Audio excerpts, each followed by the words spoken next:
Hello everybody and welcome back to the Fortress of Solitude. Today we're going to be checking out Absolute Batman Issue 1 by Scott Snyder and Nick Dragotta. The Absolute Universe is here, and after the explosive beginnings of the world are revealed in DC's All-In special last week, we settle into some familiar yet extremely different characters, starting with the Batman side of the DCU. The book picks up in a very familiar Gotham, where a man on a motorbike traverses the city, trying to recognize the city he once lived in, but seemingly cannot. The man is revealed to be Alfred Pennyworth, who has returned to the city after many years abroad on various missions, as it's revealed that he is some sort of super spy mercenary.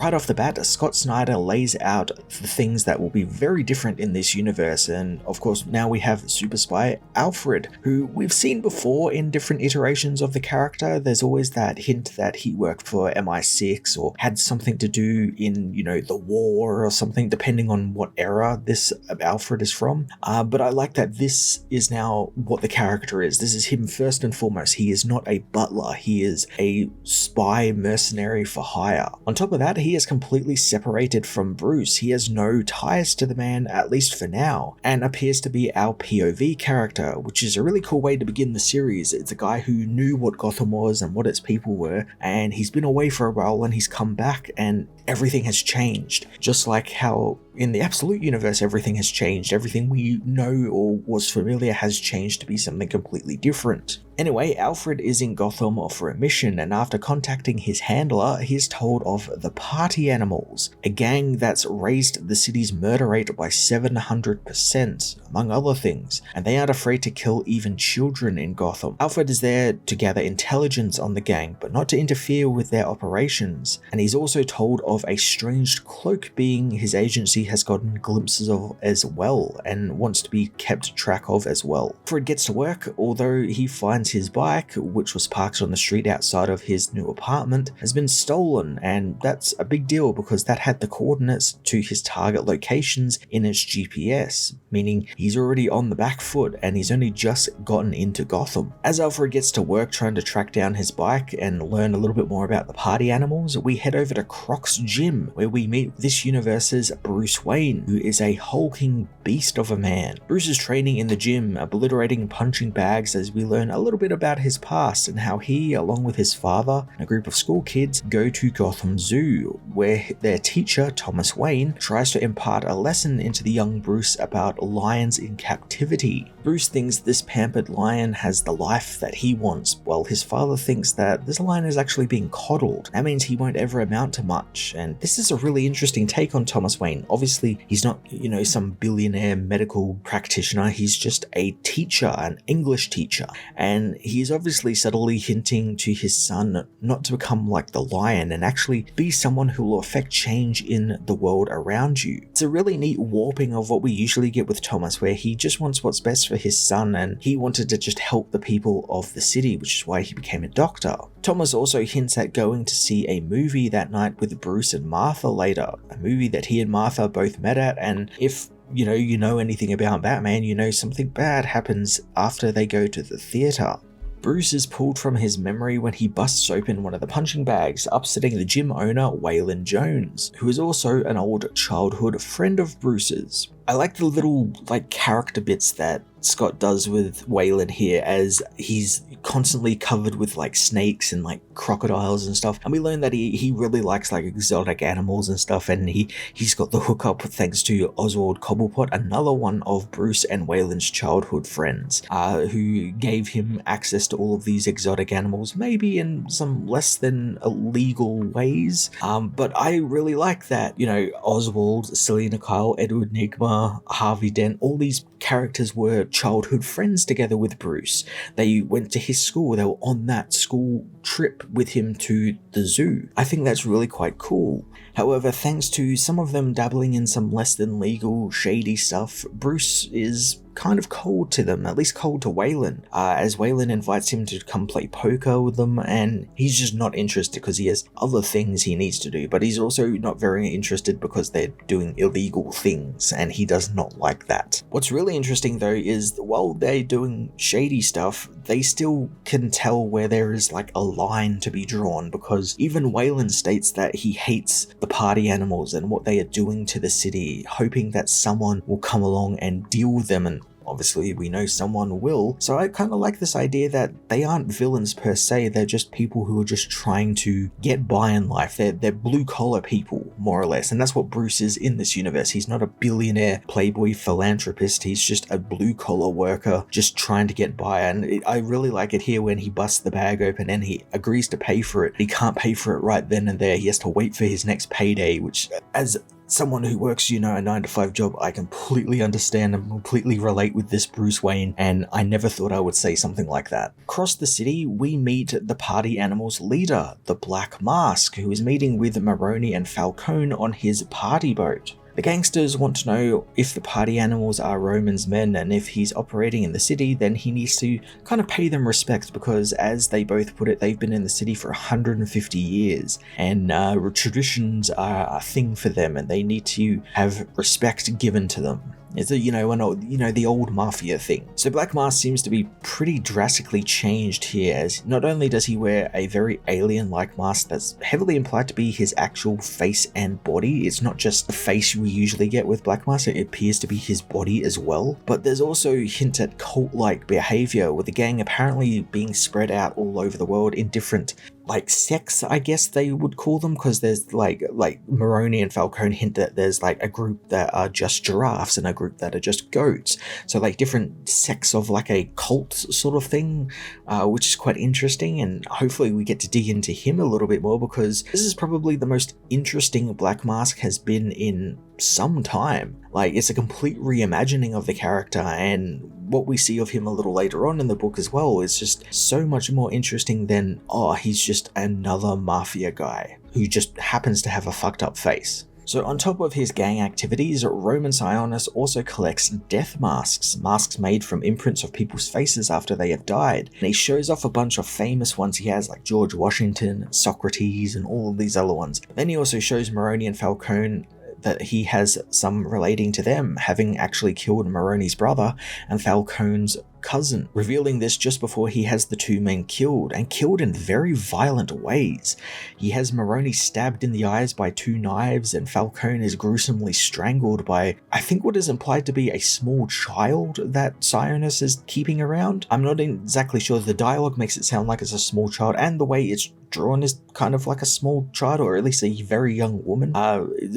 More creepy cult stuff. It's really cool, and as I said before, the complete reimagination of Black Mask, and it just works for him. Across town, Bruce gets ready to head out into the city at night while the party animals keep killing their way through the city. Mayor Jim Gordon leads a small town hall meeting where the people aren't too happy with how he is running things, citing how they would much rather have the old corrupt Mayor Hamilton Hill back, since at least he was tough, even though he was corrupt. As the meeting continues, Alfred watches over it, citing some heavily armed party animals about to crash it, yet he's not authorized to engage as much as he wants to. Instead, he has to just observe the meeting as it's blown open by the gang. In the chaos, Jim is shot in the arm and tended to by Barbara, his daughter and fellow officer. But before they can be killed, the party animals are pulled from the building by the Batman, who locks up City Hall and confronts the villains outside. As first reveals go, this is up there as one of the damn cool ones. It's so cool, and it's all thanks to Nick Dragotta's banger artwork, utilizing the new and creative Batsuit to great effect, really leaning into the whole Bat theme this time round, with Bruce hanging himself upside down and covering himself in the cloak to protect himself from the gunfire, before finally revealing himself in just an amazing full-page spread that shows off the immense size of this Bruce so damn well. So usually I'm a big proponent of Batman.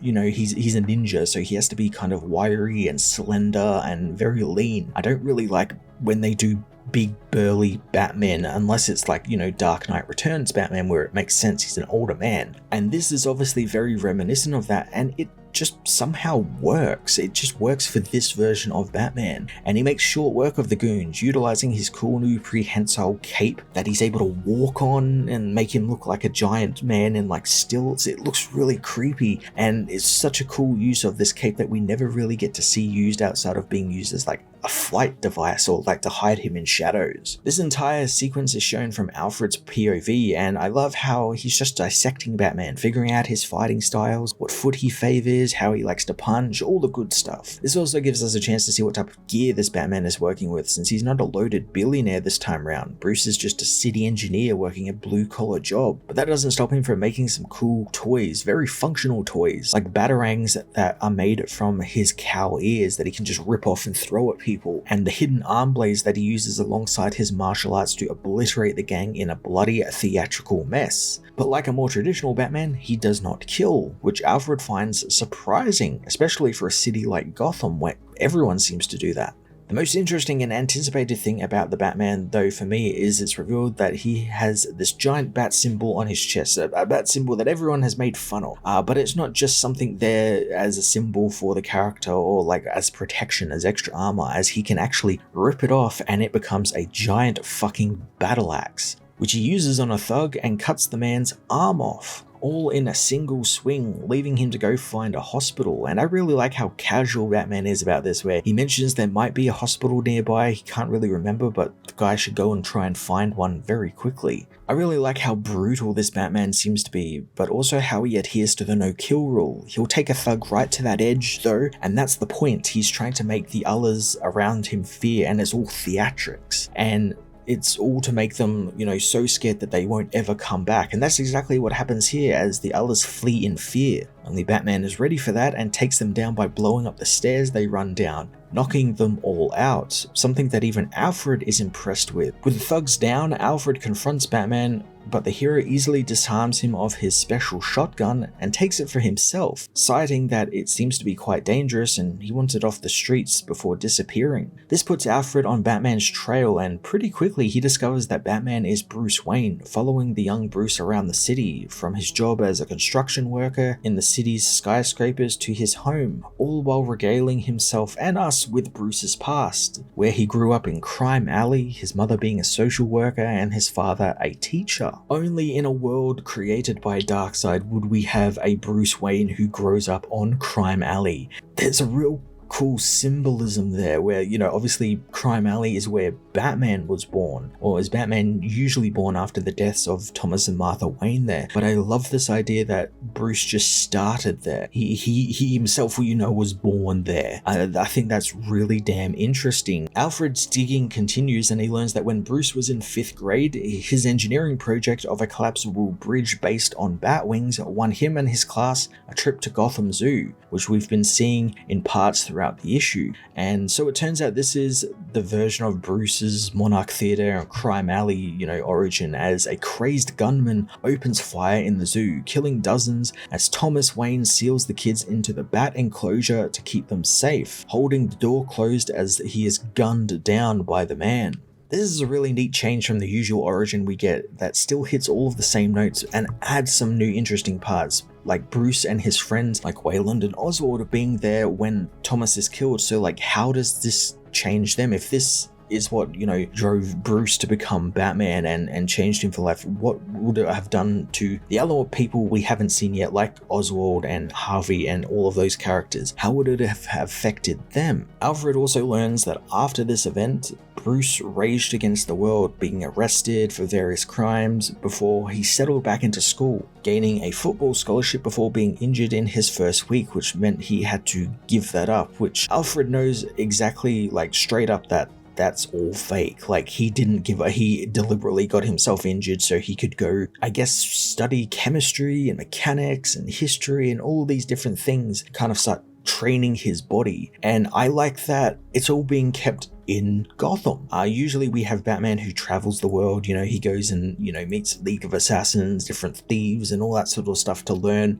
tricks of the trade. But this Bruce stays in Gotham. He goes to, school and learns stuff. He then gets jobs in construction and the Department of Water and Energy and the mayor's office, and just learning all he can about the city. And I like that this is a Batman who doesn't seemingly care for the world. He just cares about his city and trying to make it a better place. place, actually fighting in the system as his Bruce persona because of it. He's building all of these places and trying to like repair the city as his Bruce persona, and it would be so cool to see that dug into a little bit more, since there's so much potential there, especially if Bruce begins to realize that his day job is having a little bit of a bigger effect on the city than his nocturnal activities, that maybe he might see a change and he's actually doing some good for the city as Bruce Wayne. Despite learning all of this, Alfred still intends on killing him, since he sees Bruce as a crusader, which is a problem in this world, a world we've seen Darkseid create in his image. So it's a world filled with chaos and death, and has no place for a man who wants to fix that. Alfred knows that Bruce has a weakness, and he certainly does, as it's revealed that his mother Martha Wayne is still alive, and was actually at the town hall when Batman was there, as she was backing up Gordon in his meeting. Alfred readies to kill both of them when he catches them out on the street, but stops when his daughter Julia contacts him, telling him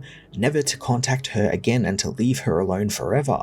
This is kind of like a moment for Alfred as he sees Bruce with his mother and the relationship they have, something that he wanted with his daughter, and he stops himself from it because he sees that Bruce has this and that Bruce is just a young man. Bruce in this is only 24 years old, so he still has like his whole life ahead of him. Alfred still wants to learn a little bit more about this Batman and actually tracks him down to his quote-unquote Batcave, which is atop a still under construction building high above Gotham, something Bruce has actual access to being a construction worker. Batman confronts Alfred with the shotgun he stole from him the day prior, and Alfred underestimates Bruce, figuring he won't fire since he has a no-kill rule, but Batman fires, catching Alfred in the face with the buckshot. Luckily, and much to Alfred's chagrin, Bruce made the gun non-lethal, meaning Alfred survived being shot in the face with some, rock salt or beanbags or something, and Bruce dumps the gun back into Alfred's hands before leaving in his bike, which Bruce had stolen all the way back at the beginning of the book, revealing to Alfred that he's been watching Alfred ever since he got into the city. Bruce escapes the skyscraper by jumping the bike thousands of feet into the air off the skyscraper and into the city, leaving Alfred to wonder if Gotham really is all that bad now. The book doesn't end there, as we get a one-page epilogue about Alfred's previous target,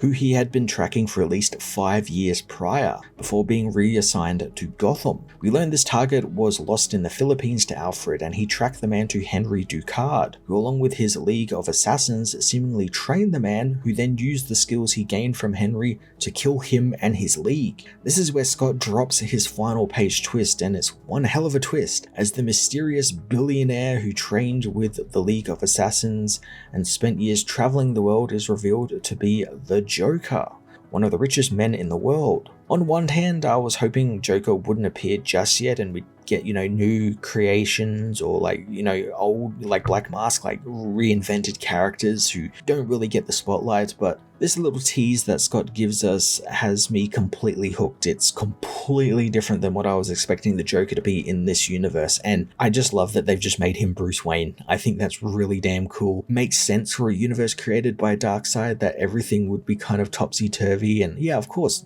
Joker will have access to billions of dollars and the same sort of training Batman usually gets. It makes complete sense, and I'm looking forward to seeing just how he handles this completely different take on the character. He's written some amazing Joker stories in the past, Scott Snyder, and hopefully this will be no different, because it's just completely different. I don't think he'll have a chance to sort of retread anything he's done before, so I'm very much looking forward to that. Absolute Batman issue 1 kicked off the Absolute Universe properly with one hell of an opening story, running us through the various changes and twists Darkseid's Absolute Universe has placed on all of these familiar characters. I love the book is all through the eyes of Alfred, especially this Alfred who was so disconnected from Bruce Wayne's story, so it's like as we are seeing all of this for the first time, so is he, and we get to see how he reacts to it all. It's very interesting. Everything we see on Bruce's origins and how he operates as Batman is just so damn cool and so refreshingly different that I'm surprised so much of it was actually allowed by the higher ups and allowed to actually be put to page. If Scott Snyder and Nick Dragotta can keep this momentum going, and if the other Absolute books can follow suit, I think we're in for something very, very special with this new Absolute Universe. I am going to give this issue a 10 out of 10.